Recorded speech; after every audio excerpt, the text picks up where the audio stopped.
لا إله إلا الله محمد رسول الله أنت الغفور يا الله أنت الغفار يا الله لا إله إلا الله محمد رسول الله. نحمده ونصلي على رسوله الكريم أما بعد فأعوذ بالله من الشيطان الرجيم بسم الله الرحمن الرحيم رب اشرح لي صدري ويسر لي أمري واحلل عقدة من لساني يفقهوا قولي. ایک مسئلہ یہ بھی ہے کہ حضرت معاذ کو آپ نے جو حکم دیا تھا کہ ان کے امیروں سے لی جائے گی اور ان کے غریبوں کو لوٹائی جائے گی یا دی جائے گی، تو اس سے یہ حکم بھی نکلتا ہے کہ اسی شہر کے لوگوں میں ہی آپس میں تقسیم کر دی جائے. لیکن ایک اور روایت سے ہمیں پتہ چلتا ہے کہ اگر وہاں کے غریب کم ہیں، مالدار بہت ہیں، انہی کے اندر مسلمان بعض آبادیوں میں ایسے نہیں ہوتے کہ جن کو دی جائے، تو ایسی صورت میں اس بات کی بھی دلیل ملتی ہے کہ وہ دوسری مسلمان آبادی کی طرف لوٹا دی جائے جہاں زیادہ ضرورت ہو. تفسیر قرطبی میں یہ بات لکھی ہوئی ہے کہ اگر کسی دوسری بستی کے لوگوں کا فقر و فاقہ اور اپنے شہر سے زیادہ ضرورت معلوم ہو تو وہاں بھی زکوٰۃ کا مال بھیجا جا سکتا ہے، کیونکہ مقصد صدقات دینے کا فقراء کی حاجت کو رفع کرنا ہے. اسی وجہ سے حضرت معاذ یمن کے صدقات سے اکثر کپڑے لیا کرتے تھے تاکہ فقراء مہاجرین کے لیے مدینہ طیبہ بھیج دیں. ٹھیک ہے، یعنی آپ نے حکم دیا تھا کہ زکوٰۃ وہاں کے غریبوں میں ہی تقسیم کی جائے، لیکن آپ نے جب دیکھا کہ وہاں کے غریب لے چکے ہیں تو باقی کپڑے کس کو بھجوا دیتے تھے؟ مدینہ کے مہاجرین کو بھجوا دیتے تھے کہ ان کے پاس نہیں تھی ضرورت کی چیز. بعض اوقات یہ ہوتا ہے کہ کسی علاقے پہ آفت آ جاتی اور وہاں کے لوگوں کو اچانک شدید ضرورت پڑ جاتی، کہیں جنگی حالت پیش آ جاتی، کہیں کو زلزلہ آ جاتا ہے، طوفان آ جاتا ہے، سیلاب آ جاتا ہے، لوگ بھوکوں مرنے لگتے ہیں، بیماریوں میں مبتلا ہو جاتے ہیں. تو ایسی صورت میں کیا ہوگا کہ اپنی ضروریات کو اپنے علاقے کی کچھ کٹ ڈاؤن کر کے کسی دوسرے علاقے میں بھی بھیجا جا سکتا ہے. پھر اسی طرح یہ ہے کہ اگر حکومت زکوٰۃ لے لے تو ایک انسان اپنے فرض سے بری ذمہ ہو جاتا ہے. بعض لوگوں کو یہ پریشانی ہوتی ہے کہ وہ جو ہمارے بینک سے پیسے زکوٰۃ کے کٹ جاتے ہیں، کیا وہ زکوٰۃ ادا ہوتی ہے یا نہیں، یا پھر یہ کہ بینک کے الگ کٹ گئے اور آپ الگ دوبارہ دے رہے ہیں. یہ بہت عام مسئلہ ہے. تو اس میں بات یہ ہے کہ جب آپ کی زکوٰۃ حکومت لے لے، کاٹ لے، تو وہ زکوٰۃ ادا ہو جاتی، آپ کی ذمہ داری ختم ہو جاتی. آگے وہ کیا کرتے ہیں کیا نہیں، یہ ان سے پوچھو گی. حضرت انس سے روایت ہے کہ ایک آدمی نے رسول اللہ صلی اللہ علیہ وسلم سے کہا، جب میں زکوٰۃ آپ کے قاصد کو دے دوں تو کیا میں اللہ اور اس کے رسول صلی اللہ علیہ وسلم کے ہاں بری ذمہ ہو گیا؟ آپ نے فرمایا ہاں، جب تو نے مجھے ادا کر دیا تو اللہ اور اس کے رسول صلی اللہ علیہ وسلم کے ہاں بری ذمہ ہو گیا. تجھے اس کا اجر ملے گا، اور جو اس میں ناجائز تصرف کرے گا اس کا گناہ اسی پر ہے. اسے مسند احمد نے روایت کیا ہے. اب دیکھیں حدیث میں کیا ہوتا ہے، وَإِثْمُهَا عَلَى مَنْ بَدَّلَهَا، دینے والا تو بری ذمہ ہو گیا، پھنسا کون، پکڑا کون جائے گا، جو اس میں تبدیلی کرے گا. تبدیلی کا کیا مطلب ہے؟ جہاں وہ نہیں دینی چاہیے وہاں وہ استعمال کرے گا. ٹھیک ہے. اسی طرح اگر کوئی آرگنائزیشن وغیرہ زکوٰۃ جمع کرتی ہے تو ہماری ذمہ داری پوری ہو جاتی. اس کے بعد وہ کیا کرتے ہیں اس کا حساب ان پر ہے. ان کا سوال یہ ہے کہ کیا زکوٰۃ کسی بیت المال میں دی جائے یا انڈیویجولی تقسیم کی جائے. اکٹھی کر کے پھر اپنے پورے خاندان یا پورے علاقے یا کسی بھی جگہ پر اجتماعی طور پر تقسیم کرنا کہیں زیادہ بہتر ہے بنسبت اس کے کہ ہر شخص الگ الگ زکوٰۃ لے کر پھر رہا ہو، کیونکہ اسلام کا طریقہ یہی رہا ہے. اس میں دو فائدے ہوتے ہیں. ایک تو یہ ہے کہ آپ فقراء مساکین کی تلاش کی ایفرٹ سے بچ جاتے ہیں، ان کی تحقیق کرنے سے، کیونکہ بعض لوگ مستحق نہیں ہوتے، وہ بنے ہوئے ہوتے ہیں. اب ہر شخص کے بس میں نہیں ہوتا کہ وہ ان کی تحقیق کر سکے. دوسرا یہ ہے کہ آپ اگر لوگوں کو بانٹیں گے بھی تو 5 روپے 10 روپے اس طرح کر کے تو ان کا بنے گا کچھ نہیں. لیکن اگر کسی ایک جگہ پر جمع ہوتی ہے اور کسی شخص کو کاروبار لگا کے دیا جاتا ہے، کوئی ریڑھی لگا کے دے دی جائے، کوئی جیسے آپ صلی اللہ علیہ وسلم نے اس شخص کو رسی اور کلہاڑی دے کے جنگل بھیجا تھا، تو اس طرح کے کچھ اوزار وغیرہ لے دیے جائیں جس سے وہ کام کر سکے، تو ایسی صورت میں وہ زیادہ بہتر صورت ہے. اور وہ ایک شخص کی زکوٰۃ سے بعض اوقات نہیں ہو سکتا، 2-4 لوگ مل کے کریں تو میں نے دیکھا ہے کہ کچھ کمیونٹیز جو ہیں وہ اپنی زکوٰۃ اکٹھی کرتی ہیں اور پھر اپنے ہی کمیونٹی کے ضرورت مند لوگوں کی مدد کرتی ہیں. مثلاً کینیا میں مجھے خاتون ملی، وہ بتانے لگی کہ ہماری ایک ورلڈ آرگنائزیشن ہے جس میں ہم پوری دنیا سے زکوٰۃ ایک جگہ اکٹھی کرتے ہیں. شاید لندن میں ان کا سینٹرل آفس ہے، اور پوری دنیا میں جو ہماری کمیونٹی کے لوگ ہیں ان سب کے جو ہمارے پاس ڈاٹا موجود ہے، اور ہم ان سب کو زکوٰۃ دیتے ہیں. کچھ بچوں کو پڑھاتے ہیں، کچھ اور اسی طرح کے کام کرتے ہیں. تو یہ بھی ایک اچھا طریقہ ہے. مثلا بیوائیں ہیں، یتیم ہیں، اگر ان سب کا ایک ریکارڈ موجود ہو اور پھر اس کے مطابق ان کی ضروریات پوری کی جائیں، کس لیول کے بچے انہیں کیا پڑھنا ہے، تو اس میں ہائر ایجوکیشن تک میں بھی خرچ کیا جا سکتا ہے. تو اس مال کو ضائع کرنے کی بجائے یا اسکیٹر کرنے کی بجائے اس کو اس طرح مینج کرنا چاہیے کہ جس سے لانگ ٹرم فوائد حاصل ہوں. مستحق سید کے بارے میں بھی یہی آتا ہے. آل رسول صلی اللہ علیہ وسلم کے بارے میں کہ ان کو زکوٰۃ نہیں دی جا سکتی، لیکن اب اس میں اجتہاد کیا گیا ہے کہ آپ صلی اللہ علیہ وسلم کے زمانے میں ان کو خمس میں سے ملتا تھا. اب نہ جہاد ہے، نہ غنیمت ہے، نہ خمس ہے، لہذا ان کے ضرورت مندوں کی ضروریات اگر کوئی اور ذریعہ نہ ہو پوری کرنے کا تو مال زکوٰۃ میں سے بھی دیا جا سکتا ہے. کوئی ضرورت مند گھرانہ جن کے گھر میں کوئی سرپرست نہیں، نہ کوئی آمدنی کا ذریعہ ہے، کیا ان کو چھوٹا سا گھر زکوٰۃ کے پیسوں سے لے کر دے سکتے ہیں؟ کیوں دے سکتے ہیں؟ وجہ کیا ہے؟ کوئی سرپرست نہیں، کوئی آمدنی کا ذریعہ نہیں، تو کس میں آتے ہیں؟ فقیر مسکین دونوں میں آتے ہیں. ٹھیک ہے نا؟ کیا زکوٰۃ کے پیسوں سے کسی غریب بچی کی شادی کروا سکتے ہیں؟ اگر وہ فقیر اور مسکین کی اس میں آتی ہے، سامان تعیش کے لیے نہیں. اکثر مانگنے والے کہتے ہیں فقیر ہوں، مسکین ہوں، محتاج ہوں، یتیم ہوں، حالانکہ وہ خود بزرگ ہوتے ہیں. ایسے شخص کو ویسے کچھ دے دیں لیکن زکوٰۃ میں سے نہیں دیں گے، کیونکہ آپ نہیں جانتے کہ اس کے اس قول کی حقیقت کیا ہے. دیکھیں، زکوٰۃ ہمارے اوپر ایسے ہی ہے جیسے ایک قرض کی ادائیگی. یعنی زکوٰۃ ہے تو فرض کی ادائیگی، لیکن اٹس جسٹ لائک قرض کی ادائیگی جو اللہ کا قرض ہے ہم پر. اگر آپ سے کسی نے کچھ ادھار لیا ہو اور وہ تھوڑا تھوڑا تھوڑا کر کے قرض واپس کرے تو آپ کو کیسا لگے گا؟ بالکل اسی طرح اللہ کا مال جب آپ پر واجب ہو جاتا ہے کہ بس دے ڈالیں تو پھر نکال دیں، اس کو اپنے مال کے اندر نہ چھوڑیں. کیوں؟ اس لیے کہ زکوٰۃ کا مال اگر کسی مال کے اندر مل جاتا ہے یا اس کے اندر شامل رہتا ہے وہ اس کو بھی برباد کر دیتا ہے. تو جب زکوٰۃ واجب ہو گئی، جتنی واجب ہوئی، آؤٹ، باہر. اب وہ آپ کا حق نہیں کہ آپ اپنے پاس رکھیں اس کو. ٹھیک ہے؟ اس لیے تھوڑا تھوڑا کر کے ایڈوانس تو دے دیں اگلے سال کی، لیکن پچھلی جو اس وقت آپ کے ذمہ ہے وہ آپ فوراً دے دیں. ایڈوانس دے دی جائے، پھر بھی اگر آپ جمع کر کے اکٹھی کسی کے کام لگائیں تو زیادہ بہتر ہے. توڑ توڑ کے ترسا ترسا کے دینا جو ہے.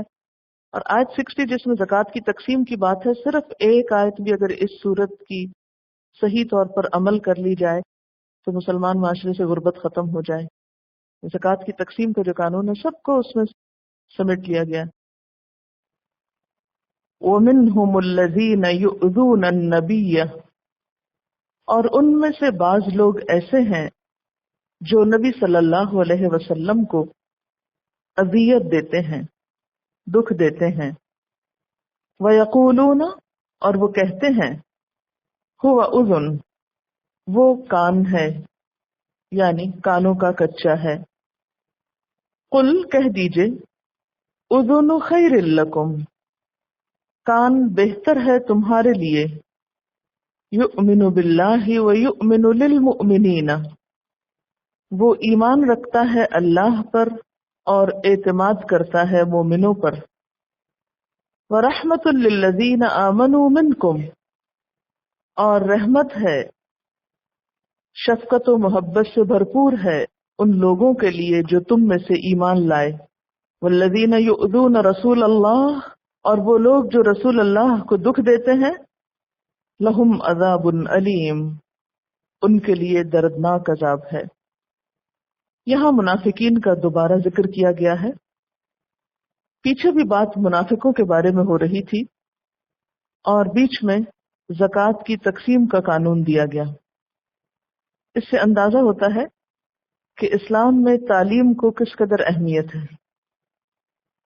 جہاد کی باتیں ہوئیں، مختلف لوگوں کے ساتھ معاملہ کرنے کی باتیں ہوئیں، اور ان میں ہی اسلام کی ایک بنیادی تعلیم پر تفصیلی بات ہوئی، اور وہ ہے صدقات کی تقسیم کا نظام،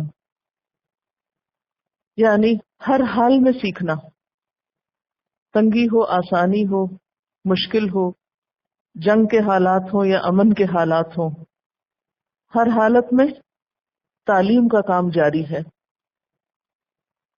جنگ احد کے بعد سود کا حکم آیا، اس پہ تبصرہ ہوتے ہوتے بیچ میں سود کی حرمت کی بات آئی، تو اس سے پتہ چلتا ہے کہ نبی صلی اللہ علیہ وسلم نے لوگوں کو تعلیم دینے کے لیے پرامن حالات کا انتظار نہیں کیا کہ جب ہر طرف سے ماحول بہت اچھا ہو جائے گا پھر ہم پڑھنے لکھنے کا کام شروع کریں گے۔ مدینہ پر جیسے بھی حالات رہے، مسلمانوں کو حلال حرام، جائز ناجائز، اچھے برے کی تمیز پر مبنی تعلیم دی جاتی رہی۔ یہ سلسلہ ساتھ ساتھ جاری رہا، خواہ کیسے بھی حالات کیوں نہ تھے۔ اس میں ہم سب کے لیے ایک بہت بڑا سبق ہے۔ وَمِنْهُمُ الَّذِينَ يُؤْذُونَ النَّبِيَّ، اور ان میں سے کچھ لوگ ایسے ہیں جو نبی صلی اللہ علیہ وسلم کو دکھ دیتے ہیں۔ منافقین کا ذکر ہے، وہ نبی صلی اللہ علیہ وسلم کے لیے ایک لفظ بولتے تھے اپنی مجلسوں میں، اور وہ تھا اذن۔ اذن عربی میں کان کو کہتے ہیں، آپ کو کان کہتے تھے۔ اس کا کیا مطلب تھا؟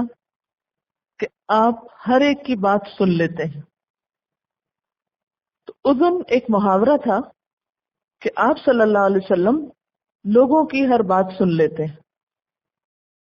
دراصل وہ اپنی مجلسوں میں، یعنی منافقین اپنی مجلسوں میں آپ صلی اللہ علیہ وسلم کا، اللہ تعالیٰ کی آیات کا، احکامات کا مذاق اڑاتے تھے، اور یہ کرتے ہوئے ان کو ڈر نہیں لگتا تھا، یعنی دل کھول کے وہ اپنی مجلسوں میں اسلام کے خلاف باتیں بناتے، اور اپنے آپ کو کیا تسلی دیتے کہ یا تو ان باتوں کا آپ کو پتہ چل جائے گا یا نہیں چلے گا، اگر نہیں چلا تو کوئی مشکل ہی نہیں، ہم سب تو آپس میں ایک جیسے ہی ہیں، اور اگر پتہ چل گیا تو ہم عذر تلاش لیں گے، بہانہ کر لیں گے، اور آپ تو ہر ایک کے بہانے سن لیتے ہیں، اس لیے ہمیں فکر کی ضرورت نہیں، آپ ہماری بات بھی مان لیں گے کیونکہ آپ کی تو سب کی سن لیتے ہیں، سب کی مان جاتے ہیں۔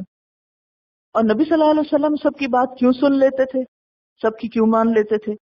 کیونکہ آپ خلق عظیم پر فائز تھے، بلند ترین اخلاق کے مالک تھے، آپ تمام انسانوں کی ہدایت کے لیے آئے تھے، اور یہ لوگ یعنی یہ منافق جانتے نہیں تھے کہ آپ کے خلاف باتیں کر کے، آپ کو اذیتیں دے کر یہ اپنا کتنا بڑا نقصان کر رہے ہیں، کیونکہ یہ ناسمجھ لوگ تھے، اس لیے اس طرح کی تعویل نے ان کو مطمئن کر دیا تھا۔ لیکن اس آیت کے اگلے حصے میں اللہ تعالیٰ نبی صلی اللہ علیہ وسلم کے بارے میں کیا فرماتے ہیں کہ کل اذن خیر لکم، آپ کا ایسا ہونا تمہارے ہی حق میں بہتر ہے، ورنہ آپ حقیقت پہچانتے ہیں، آپ انتہائی سمجھدار انسان ہیں۔ اور اس کی دلیل کیا ہے کہ آپ سمجھدار ہیں؟ یؤمن باللہ ویؤمن للمؤمنین، وہ اللہ پر ایمان رکھتے ہیں اور مومنوں پر اعتماد کرتے ہیں۔ کیا مطلب ہے اس کا؟ یعنی تمہارے اس مذاق اور اس بےہودہ کلامی کی وجہ سے وہ پریشان نہیں ہوتے، کیونکہ ان کا اعتماد اللہ کی ذات پر ہے۔ اور دوسرا یہ کہ وہ مومنوں پر اعتماد کرتے ہیں، بات صرف اسی کی مانتے ہیں، اسی کی سنتے ہیں، اسی پر یقین کرتے ہیں جو حقیقت میں ایمان والا ہوتا ہے۔ منافقوں کی سن تو لیتے ہیں، ان پر اعتماد نہیں کرتے، صرف مومنوں پر اعتماد کرتے ہیں۔ اس لیے تمہارا یہ خیال کہ وہ ہر ایک کی سن لیتے ہیں اور ہماری بات بھی سن کے مان جائیں گے، تو یہ تمہاری غلط فہمی ہے۔ وہ وقتی طور پر خاموشی اختیار کرتے ہیں اپنے اخلاق کریمہ کی وجہ سے۔ منافقین حضور صلی اللہ علیہ وسلم کے لیے یہ لفظ کیوں استعمال کرتے تھے، کیوں کہتے تھے ہوا اذن؟ اس کی کیا وجہ تھی؟ اندر سے ہلکا سا ڈر آتا تھا نا جب ان کو، کہ کہیں آپ کو پتہ نہ چل جائے، اور پھر اپنے آپ کو کیا تسلی دیتے یا تو یہ باتیں آپ کو پہنچیں گی نہیں، اور اگر پہنچ گئی آپ کو تو ہم جا کے جھوٹا بہانہ کر دیں گے اور آپ ہماری بھی مان لیں گے، اس لیے ہماری صفائی ہو جائے گی، وہاں ہم پہ اعتماد بحال ہو جائے گا، اس لیے فکر کی ضرورت نہیں۔ یعنی آپ کی نرمی سے وہ ناجائز فائدہ اٹھا رہے تھے، آپ کی نرم مزاجی سے ناجائز فائدہ اٹھا کر وہ گمراہی میں اور آگے بڑھتے چلے جا رہے تھے، اور یہ دراصل انہی کی حماقت تھی۔ وہ خوش فہمی میں مبتلا تھے کہ آپ صلی اللہ علیہ وسلم تک اگر بات پہنچی اور ہم نے جا کر جھوٹ موٹ بہانہ کر دیا تو آپ نے مان جانا ہے اور ہمارا کچھ نہیں بگڑنا۔ لیکن حقیقت میں آپ ایسے نہیں تھے کہ کانوں کے کچے ہوں۔ آپ کی جس صفت کی وجہ سے انہیں یہ غلط فہمی ہوئی تھی وہ دراصل کیا تھی؟ آپ کی بلند اخلاقی، عظمت، تحمل، حلم، بردباری، اعراض، برداشت، اور پھر کل اذن خیر لکم، اگر وہ تمہاری باتیں نہ سنے تو تم مصیبت میں پڑ جاؤ، یہ تمہارے ہی حق میں بہتر ہے۔ لیکن یاد رکھو وہ یہ سب کچھ اس لیے سن لیتے ہیں کہ ان کا اعتماد اللہ پر ہے، کہ تمہارا مذاق اڑانا اور پھر آ کے جھوٹے بہانے بنانا ان کو کوئی نقصان نہیں دے سکتا، کیونکہ مذاق اڑانے والے کی نفسیات کیا ہوتی ہے کہ جس کا اڑایا جا رہا ہے اس کو کوئی نقصان پہنچایا جائے۔ وہ آ کے تمہیں دھوکہ دیتے ہیں، تمہارے دھوکے دینے سے ان کو نقصان نہیں ہوتا، خود وہ نقصان تم پر پلٹتا ہے۔ یخادعون اللہ والذین آمنوا وما یخدعون الا انفسهم وما یشعرون۔ وہ تو اللہ پر ایمان رکھتے ہیں اور مومنوں پر اعتماد کرتے ہیں، تم جیسے جھوٹوں پر ان کا اعتماد نہیں، لیکن وہ ظاہر نہیں کرتے۔ لیکن سوچنے کی بات ہے کہ آپ صلی اللہ علیہ وسلم اپنے صحابہ سے کیا سننا چاہتے تھے، کس چیز کے سننے کی توقع رکھتے تھے؟ کسی اچھی خبر کی، اور ہر شخص کیا چاہتا ہے کہ اس کو آ کر کیا بتایا جائے؟ آپ اپنے بارے میں سوچئے کہ آپ کیا چاہتے ہیں کہ آپ کے کان کیسی خبریں سنا کریں؟ اچھی خبریں، خیر کی خبر، خوشی کی خبر، نیکی اور بھلائی کی خبر۔ تو آپ صلی اللہ علیہ وسلم کو اس بات سے کوئی دلچسپی نہ تھی کہ وہ یہ جانتے کہ منافقین کیا سازشیں کر رہے ہیں، اور آپ ان کے سننے کے لیے اپنے کان کھلے نہیں رکھے ہوئے تھے، بلکہ آپ مومنوں سے ان کی جان سے بڑھ کر شفیق اور رحیم تھے۔ ان پر گزرنے والی کیفیات اور حالات کا آپ کو ان کی گفتگو سے ہی اندازہ ہوتا تھا، اس لیے آپ کا طریقہ یہ تھا کہ کوئی بھی دکھی تکلیف میں مبتلا پریشان حال شخص جب اپنا دکھ لے کر آپ کے پاس آتا تو آپ اس کو سن لیا کرتے تھے۔ آپ دیکھیں کہ دو کردار اپنے سامنے لائیے۔ ایک کردار وہ ہے کہ جو کسی کی بات سننا نہیں چاہتا، وہ کسی سے کچھ بھی سننا نہیں چاہتا، کوئی اپنا دکھ سنانا چاہے، غم سنانا چاہے، کچھ بھی، تو وہ سننے کو تیار نہیں۔ اور ایک دوسرا شخص جو ہے وہ دوسروں کی دکھ تکلیف کو بانٹتا ہے یا سنتا ہے۔ تو ان میں سے زیادہ رحیم اور شفیق کون سا کردار ہوگا؟ ظاہر ہے جو دوسروں کے ساتھ ہمدردی کر سکے، اور ہمدردی آپ اسی وقت کر سکتے ہیں جب آپ کسی کا دکھ سنیں۔ تو اسی سینس میں کہا گیا ہے کہ کل اذن خیر لکم، آپ صحابہ کی بات سن لیتے ہیں تو یہ کوئی غلط بات نہیں، یہ تمہارے ہی حق میں بہتر ہے۔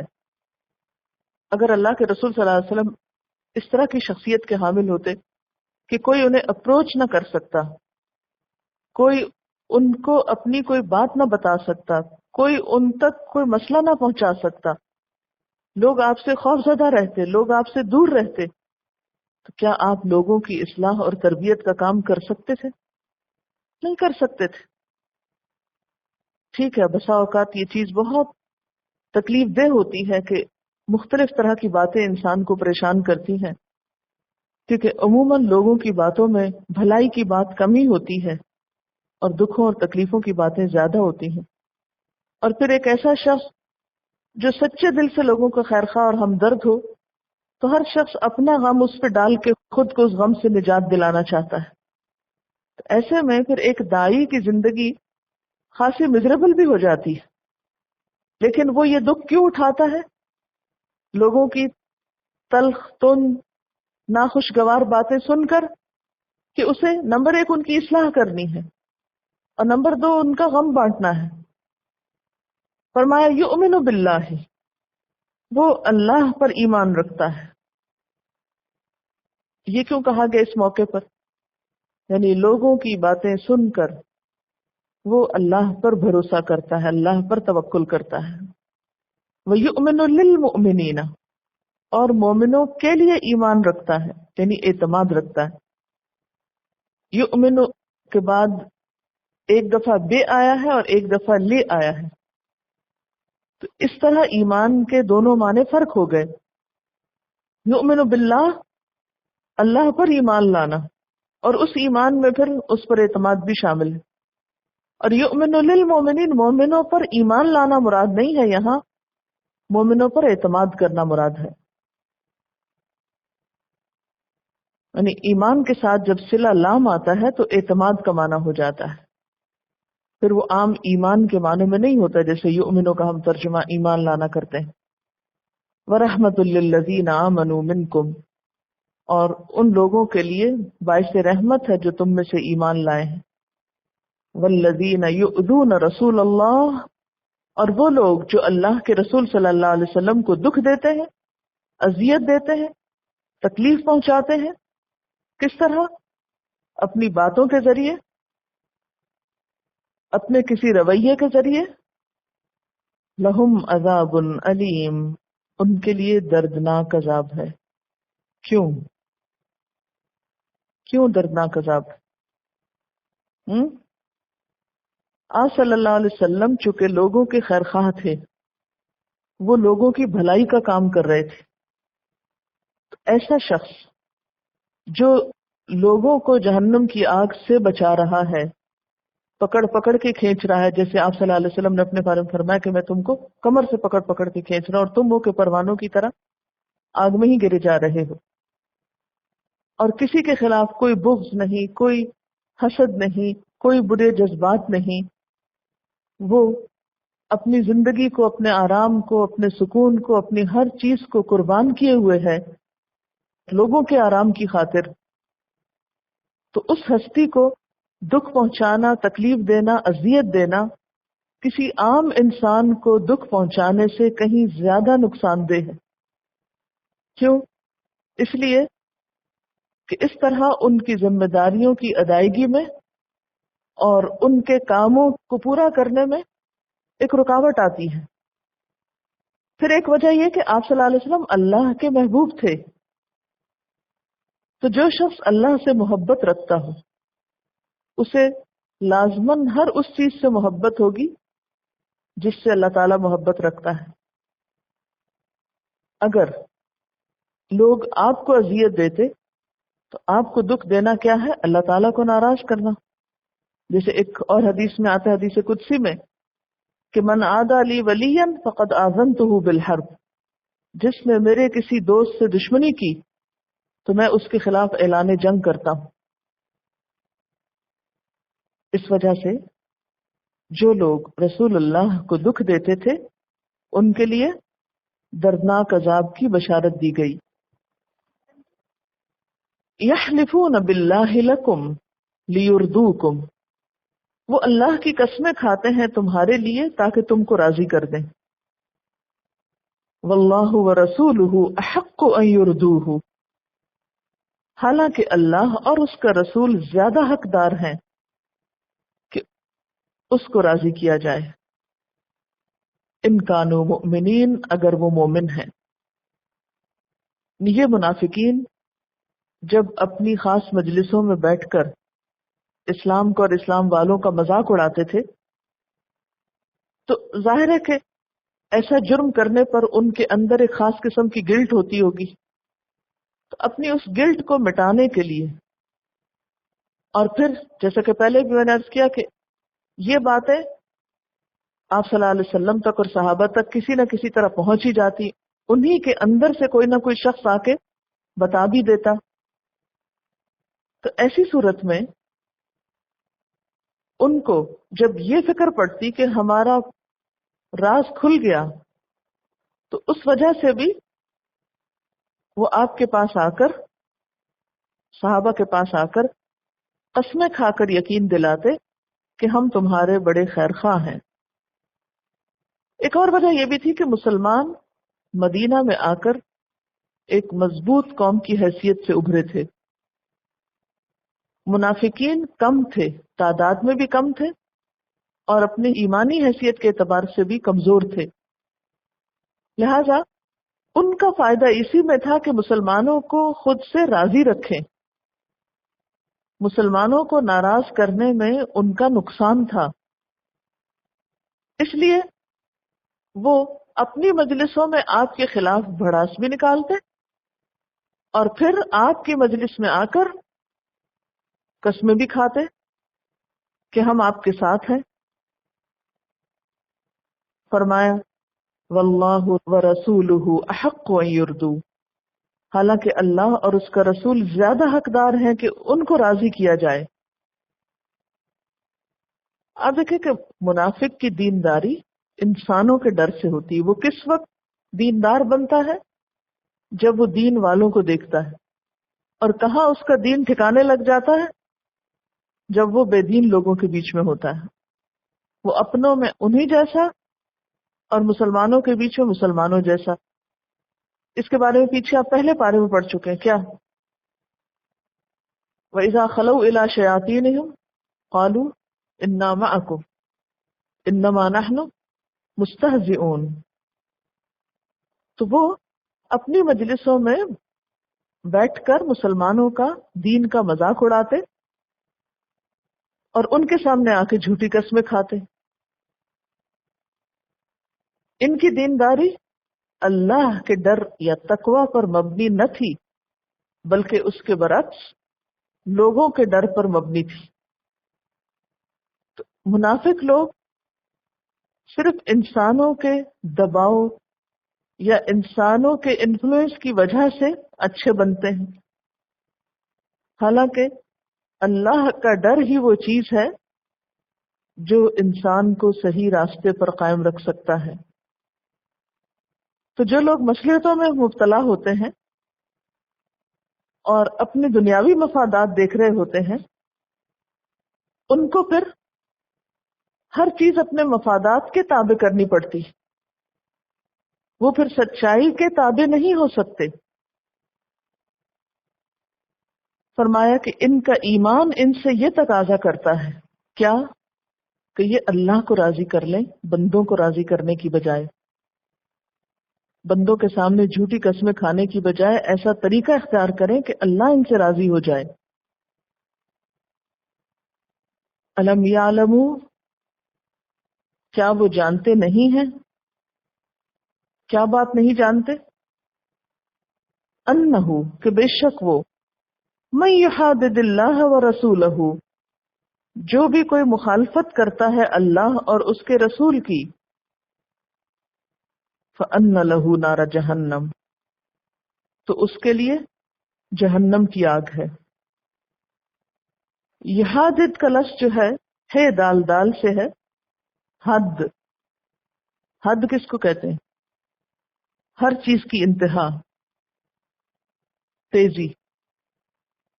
اور محادہ ہوتا ہے کسی کے مقابل میں دشمن بن کے اٹھنا، اور دشمن بھی حد کر دیتا ہے نا، حدوں کو چھو لیتا ہے یا کراس کر جاتا ہے۔ فرمایا کہ جو کوئی اللہ اور اس کے رسول کی مخالفت کرے گا، ان کے مقابلے میں دشمن بن کے اٹھے گا، اپنی لمٹس کراس کرے گا، حدیں توڑے گا، تو اس کا انجام کیا ہوگا؟ اس کے لیے تو پھر جہنم کی آگ ہی کافی ہے، خالدن فیہا، جس میں وہ ہمیشہ رہے گا۔ ذالک الخزی العظیم، یہ بہت بڑی رسوائی ہے، یہ بہت بڑی ذلت کی بات ہے۔ سبحانک اللہم و بحمدک، اشہد ان لا الہ الا انت، استغفرک و اتوب الیک۔ السلام علیکم و رحمۃ اللہ وبرکاتہ۔